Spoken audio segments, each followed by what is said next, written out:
요새 영화 왕과 사는 남자가 난리죠? 엊그저께 1200만이 돌파를 했대요. 그래서 엊그저께 가서 영화를 봤습니다. 재밌어요. 그리고 마지막 한 10분은 막 눈물이 나더라고. 좀 감정이 이렇게 매무르신 분들은 가서 한번 꼭 보세요. 그런데 이 영화를 보고 나서 그런 생각이 들어요. 사람 욕심이 끝이 없구나. 영화 전체 흐르는 것은 굉장히 유머스럽지만 내용은 굉장히 무겁습니다. 영화 가운데서 계속 반복되는 게 영모다, 영모다. 영모. 권력 찬탈이죠. 왕권 찬탈. 계속해서 한 명에도 영모다. 그리고 왕도 영모다. 단종이죠. 결국 이 권력 욕심에 눈이 멀어서 예, 이 수양대군이 자기 조카를 내쫓고 왕이 오르죠. 왕위에 그렇게 오르고 나니까 가장 겁나는 게 또 역모가 일어날까. 이 권력에 하루 사로잡히니까 이 권력 때문에 너무나 잔인한 일들을 많이 합니다. 또 한 가지는 사람이 이 물질 욕심을 버릴 수가 없구나라는 생각이 들어요. 이 단종이 유배를 당하고 이제 감시 겸 수종을 들은 사람이 엄홍도라는 사람인데, 이 엄홍도의 후손 중에 한 사람이 엄홍길 산악가 아시죠? 우리나라 최초로 전 세계의 가장 높은 산 12봉우리를 16개인가요? 정복한 사람이 엄홍길이라는 사람인데, 이 사람이 얼마 전에, 몇 년 전에 이 에베레스트 산에 갔다가 죽은 후배들이 있어요. 여러분이 산에서 죽으면 동태가 됩니다. 그냥 얼어서 뭐 그냥 이게 뭐 썩질 않아요. 그리고 이게 데리고 올 수도 없습니다. 너무나 무거워서 산이 험하기 때문에. 그래서 이 팀을 꾸려서 이제 그 산에서 그렇게 죽은 후배들을 장사를 치렀대요. 이게 그냥 뭐 산 좋아하니까 산에 가서 그랬나 보다 아니라, 그러면 이 일은 목숨을 걸고 또 돈도 굉장히 많이 듭니다. 우리가 볼 때에 뭐 저 에베레스트 뭐 K2 그냥 가면 되지가 아니고, 한 번 이렇게 가게 되면 최소한 3억에서 5억 정도 든대요. 그러니까 많은 돈을 들여서 어쩌면 목숨을 걸고 후배들 장사를 치러주기 위해서 팀을 꾸려서 그렇게 장사를 치렀다고 해요. 그런데 이 어몽도라 하는 후손 가운데에서 어몽도라는 시나리오를 아마 쓴 사람이 있나 봐요. 그 사람이 이 영화가 1000만을 넘으니까 욕심이 생기잖아요. 그래서 표절 소송을 걸었답니다. 내가 우리 조상에 대해서 이런 시나리오를 썼는데, 이 영화가 내가 쓴 시나리오를 표절했다. 그래서 보상을 해라. 이런 소송을 걸었대요. 만일 이 영화가 아마 그냥 한 뭐 몇십만 하고 끝났다면 그랬을까요? 아마 관심도 없었겠죠. 그런데 이제 이 영화가 우리나라뿐만 아니라 뭐 미국, 저 유럽, 뭐 호주, 뭐 전 세계에서 굉장히 많은 그런 이제 히트를 치고 있으니까 욕심이 생기죠. 무슨 욕심이겠어요? 우리 조상 정말 훌륭하다. 이게 아니고, 그 조상을 이용해서 나도 한몫 잡아보겠다라고 하는 사람, 이 물질 욕심이 끝이 없다. 이런 생각이 들어요. 여러분, 만일 우리가 내 자신에게 선물을 준다면 여러분은 어떤 선물을 주시겠습니까? 아마 자기 자신에게 선물을 한다는 것이 굉장히 생소하기는 하지만, 만약 선물을 한다면 가장 필요하고 값진 선물을 아마 주고 싶을 거예요. 직장 다니는 사람들은 좀 긴 휴가, 유럽처럼 한 달, 두 달 정도 휴가를 얻어서 좀 이렇게 세계 여행도 하고 쉬고 싶은 그런 생각도 하겠죠. 그러나 분명한 것은 인생을 즐기기 위한 선물이 아니라 더 나은 삶을 살기 위한 그런 선물을 자기 자신에게 주고 싶겠죠. 그중 하나가 아마 그런 걸 거예요. 우리가 살면서 나쁜 습관이 있습니다. 나도 모르는 사이에, 그죠? 말 막 하는, 또 어떤 이 성격을 자기 감정을 잘 추스리지 못하고 그런 좋지 않은 습관들 그런 것들을 좀 덜어내고 좋은 습관을 갖는 것 자신에게 주고 싶은 선물이죠. 그래서 사도 바울은 고린도 전서 6장 19절에 이렇게 우리에게 말씀합니다.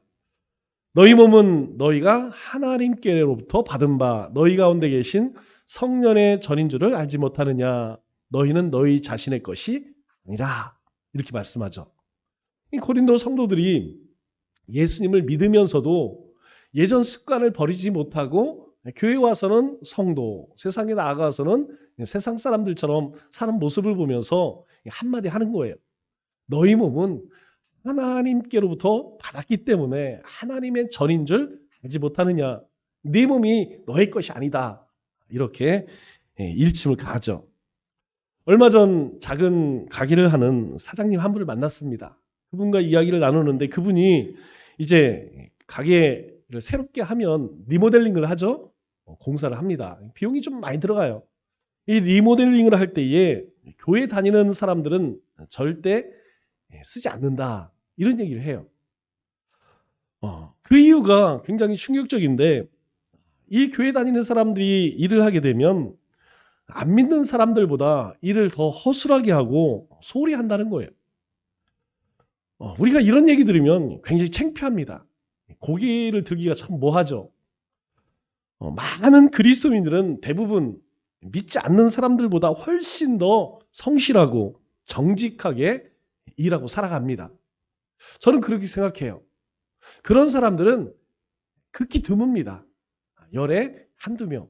대부분 8, 9명은 굉장히 충실하게, 성실하게, 정직하게 대부분은 그렇게 살아요.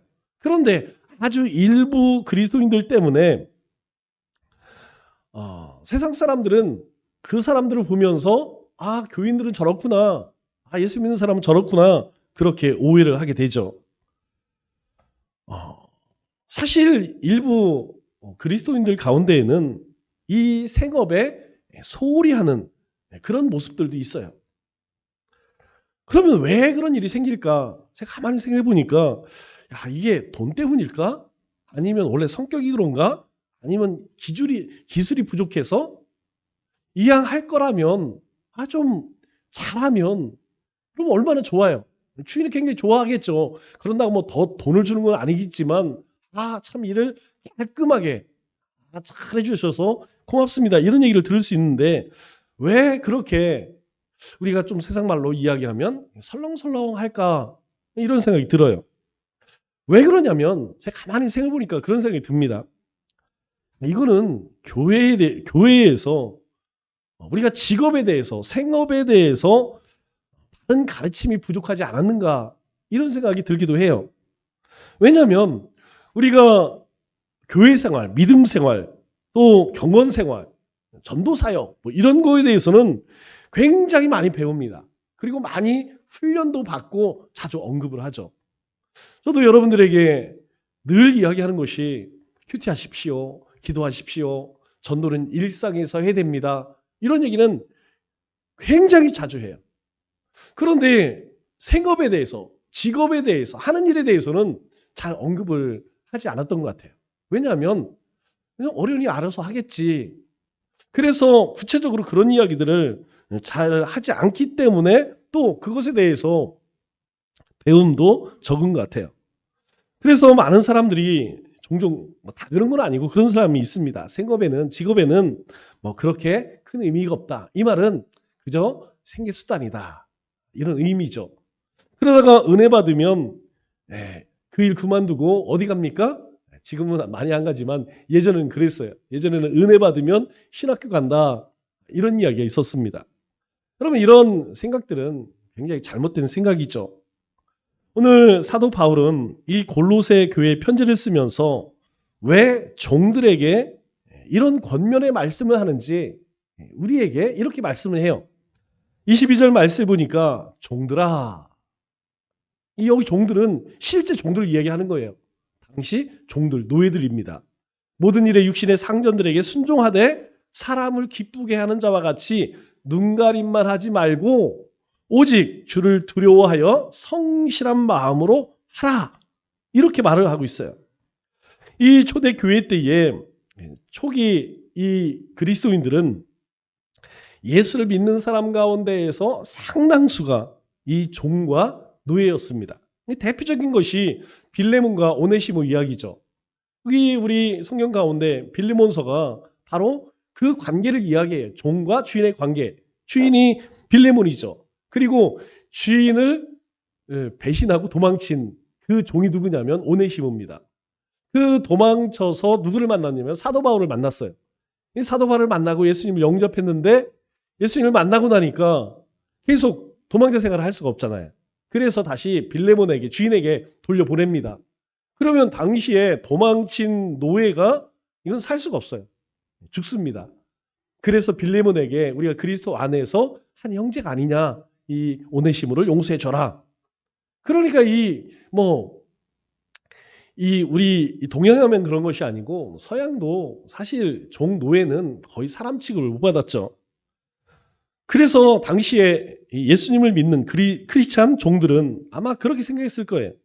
나는 가진 것도 없고 하나님께 드릴 것도 없고 시간도 없어서 하나님 앞에 상 받을 것도 없구나. 여러분 그렇지 않겠어요? 뭐 사실이 그랬어요. 자기 시간이 있어야지, 자기 것이 있어야지, 뭐 소유가 있어야 하나님께 드리죠. 뭐 시간을 드릴 수 있겠어요? 아니면 자기가 가지고 있는 어떤 소유를 드릴 수 있겠습니까? 그래서 사도 바울은 그런 종들에게 선언하는 겁니다. 내 주인을, 내가 섬기는 그 주인을 예수님을 섬기듯 섬겨라. 그러면 하늘에서 상이 있다. 하늘의 상이 있다.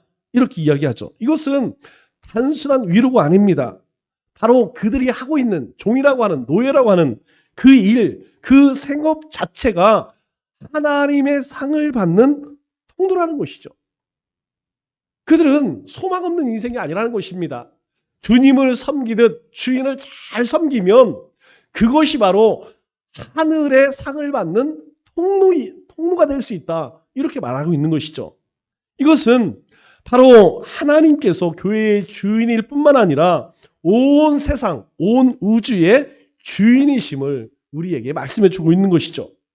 또 하나님은 그뿐만이 아닙니다. 우리가 만나는 모든 사람들, 모든 단체, 모든 조직들, 그것들을 하나님이 소유하시고 주관하신다는 거예요. 우리가 생각할 때에 아니 저 이슬람의 수니파, 시아파, 그래서 이 세계를 시끄럽게 하는 저 사람들은 도대체 어떤 사람들인가? 여러분, 저들이 하나님의 허락 없이 저런 일들을 벌일 수 있을까요? 아닙니다. 우리가 시야를 넓게 보면 여러분 이 모든 일들이 하나님의 주권과 섭리 가운데 이루어지는 일들이에요. 우리가 요한계시록을 조금만 이해를 한다면 여러분 이 일들은 하나님 허락 없이 이루어지는 일이 아니라는 것이죠. 우리 개인의 삶도 마찬가지입니다. 우리 지난 한 주간 여러 가지 많은 일들이 있었죠? 그런데 그 일들 속에 하나님은 함께 하신다는 거예요. 그 일들이 모두 하나님의 주권 가운데 이루어지고 있다는 사실. 여러분 우리는 그것을 믿는 사람들입니다. 그래서 그리스도인들은 대충 소홀히 살 수 없는 것이 어떤 일을 하든 그 일들 가운데 하나님은 보시고 그 일들을 하나님은 받으신다는 것입니다. 세상 윤리 가운데에도 세상 지구간에도 성실하게 일하라. 뭐 이것은 안 믿는 사람들도 다 하는 말이죠. 그런데 이 기독교가 다른 점은 무엇이냐? 그 목적과 동기가 다르다는 거예요. 우리가 성실하게 일하는 것은 단순히 생계 때문이 아니라 주님의 주권과 주님의 소유권을 인정하는 행위라는 것입니다. 하나님을 믿는 우리는 예수 그리스도가 만유의 주라는 사실을 인정하는 사람들이에요. 그래서 우리가 주님 앞에 예배 드릴 때 뭘 드리죠? 함께 예물을 드립니다. 여러분 하나님께 드리는 11조도 마찬가지예요. 내 것 10분의 1을 하나님께 드린다. 이게 아닙니다.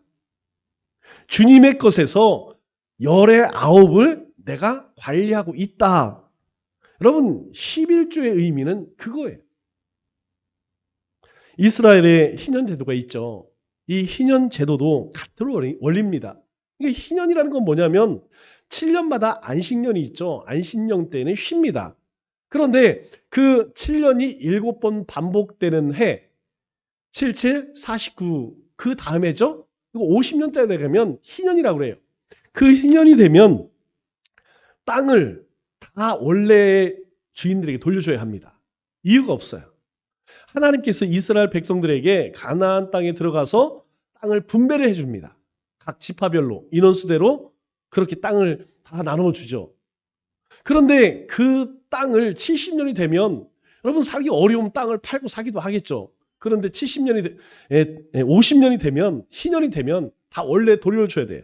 또 채무 관계가 있죠. 빚지고 뭐 이런 여러 가지 관계가 있을 거예요. 이 희년이 되면 그거 다 소멸됩니다. 없어요.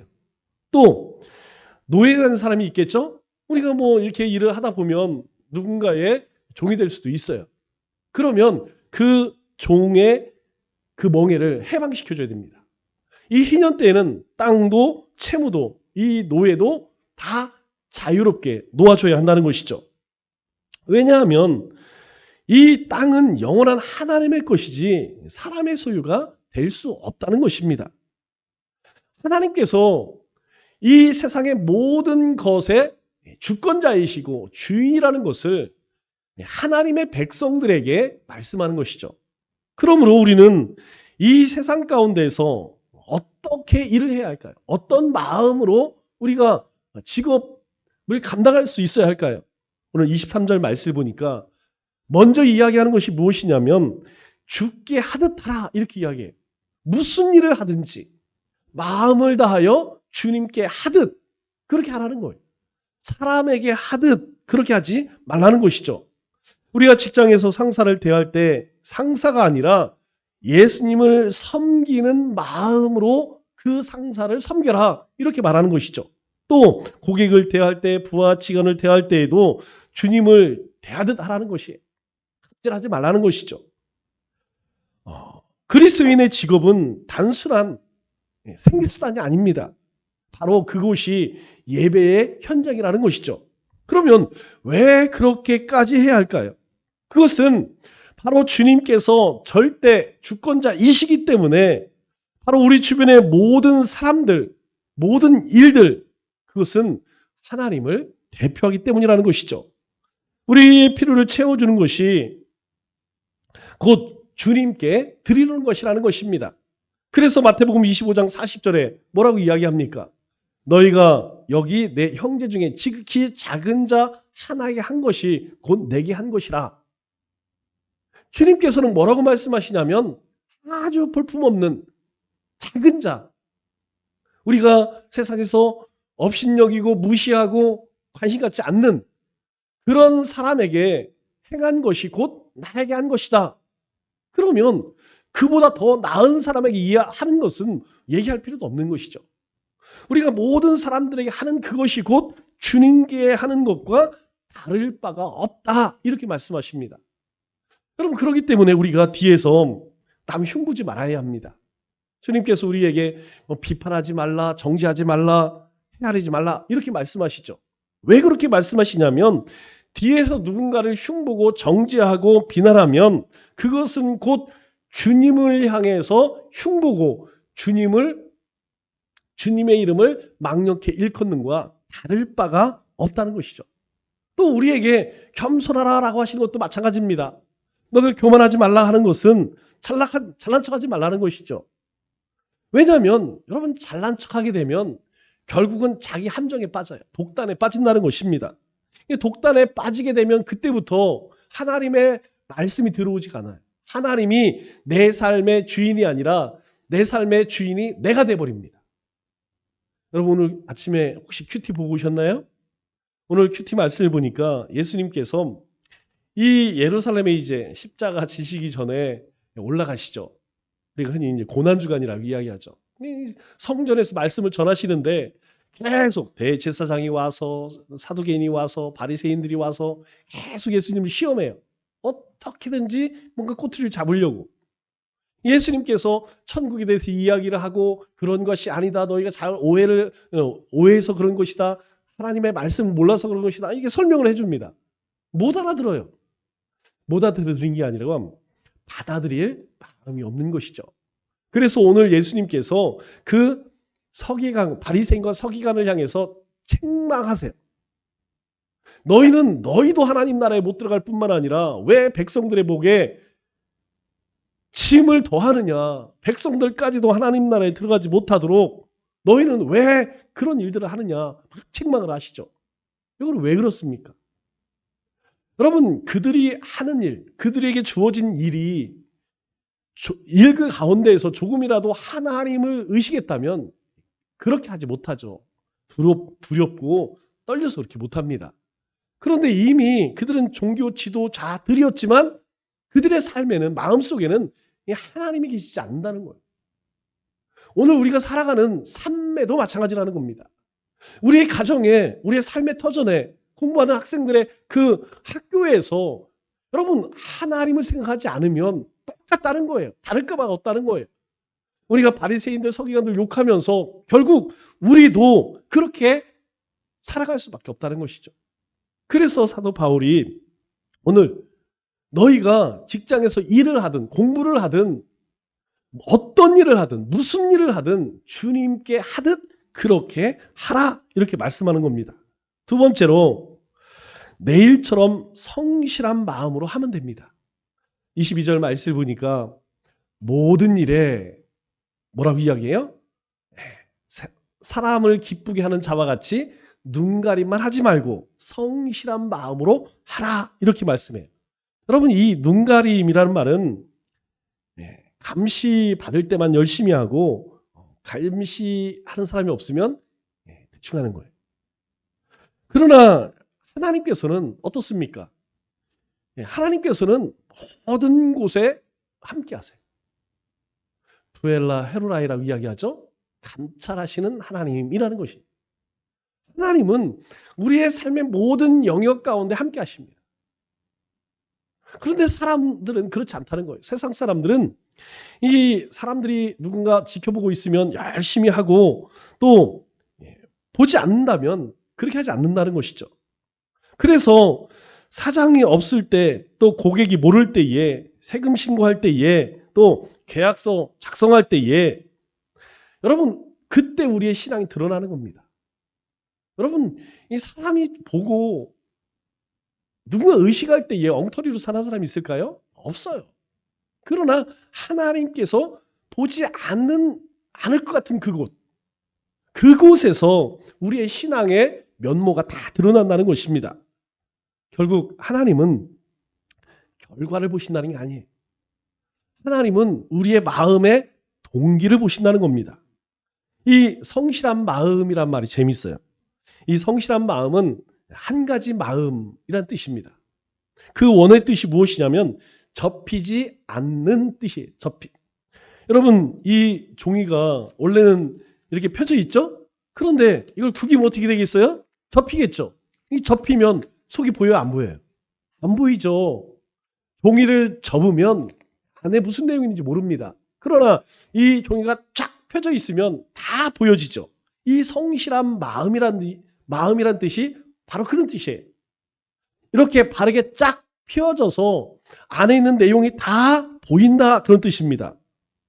즉 지금 내가 하는 일이 두 마음으로 하는 것이 아니라는 거예요. 한 마음으로 하나같이 한다는 거예요. 그렇게 하라는 것이죠. 우리가 눈가림이란 말을 영어로 여러분 뭐라고 이야기하냐면 아이 서비스라고 해요. 눈 서비스. 즉 남이 볼 때 남에게 보이기 위해서 하는 것. 남이 볼 때 보이기 위해서. 여러분 남이 보는데 대충 하겠습니까? 열심히 하죠. 여러분 그래서 우리가 아첨이라는 말을 뭐라고 그래요?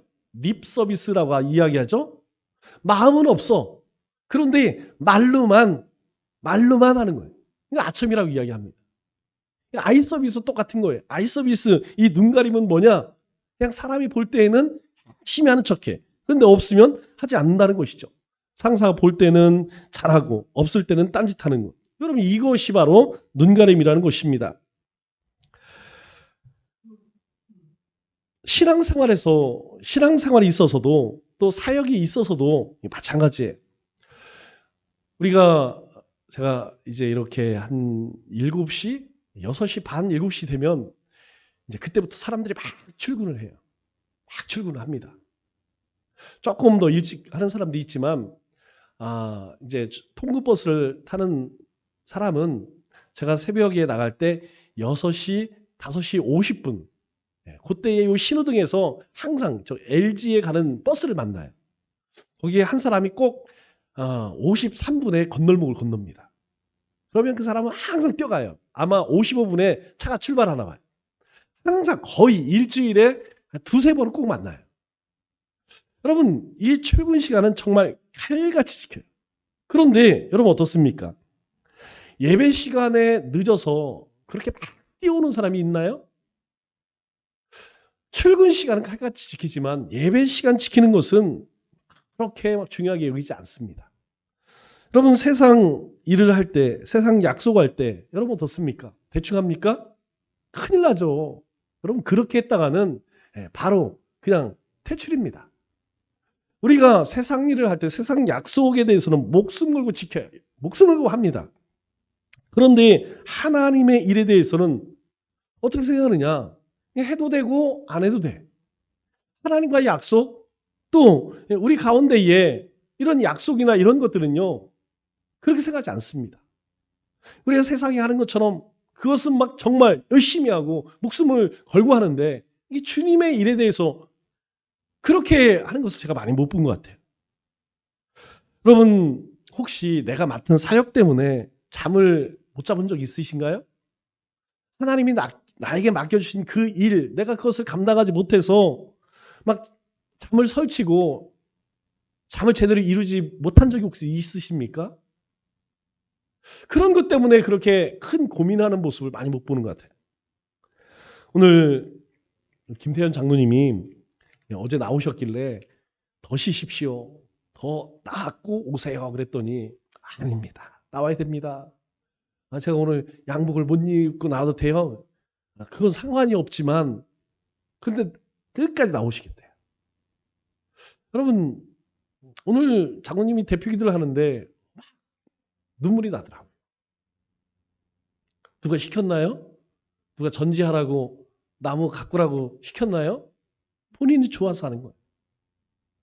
누가 저 까치집 부시라고 이야기했나요?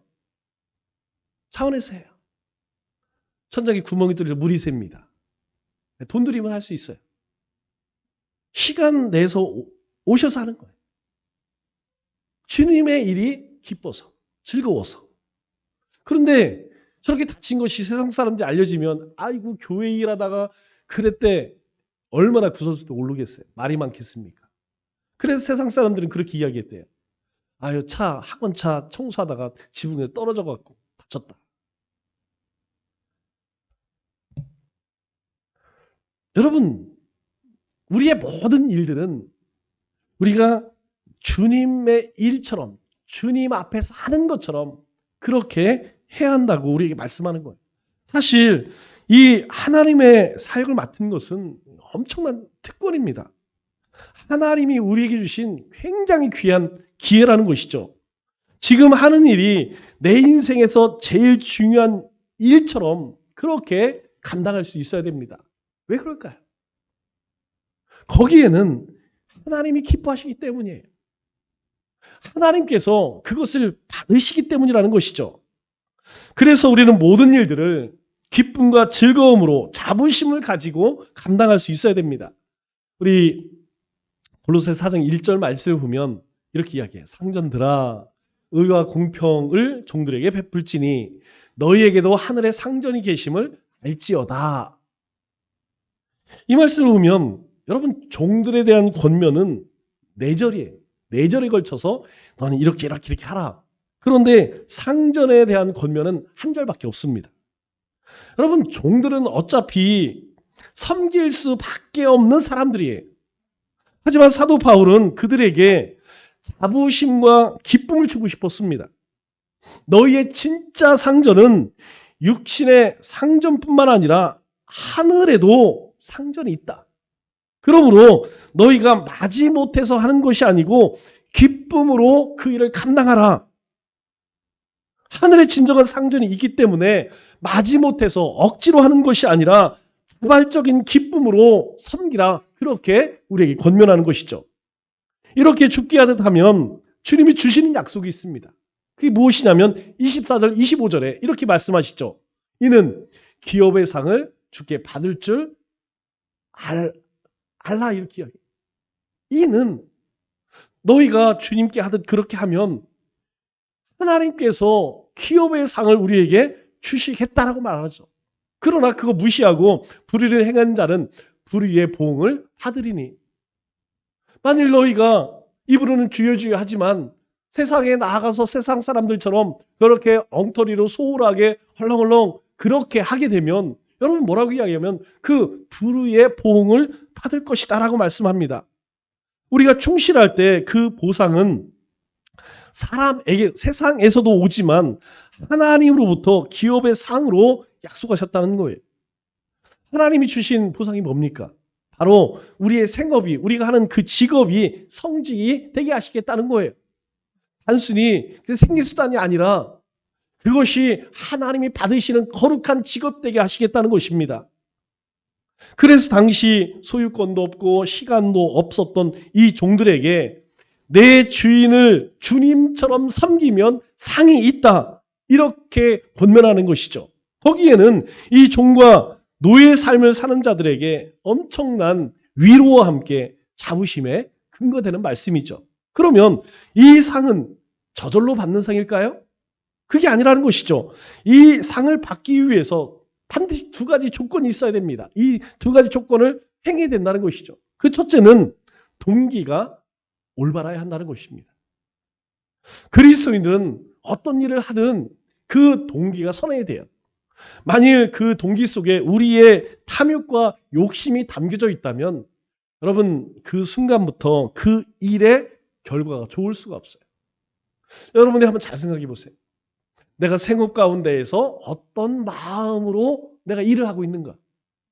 여러분 그것이 단순히 먹고 살기 위한 수단이라면 여러분 그 일이 절대로 행복할 수가 없습니다. 두 번째로는 방법이 옳아야 돼.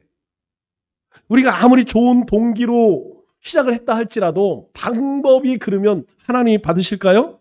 아닙니다. 하나님이 원하는 방식으로 우리는 살아가야 한다는 것이죠. 그렇지 않으면 하나님의 영광이 드러나지 않아요. 좋은 결과를 가져올 수 없다는 것이죠. 그렇게 살 때 우리가 하나님의 빛된 자녀의 삶을 살게 되는 것입니다. 말씀을 맺겠습니다. 우리는 교회 안에서만이 아니라 삶의 모든 자리에서 예수 그리스도를 섬기는 사람들입니다.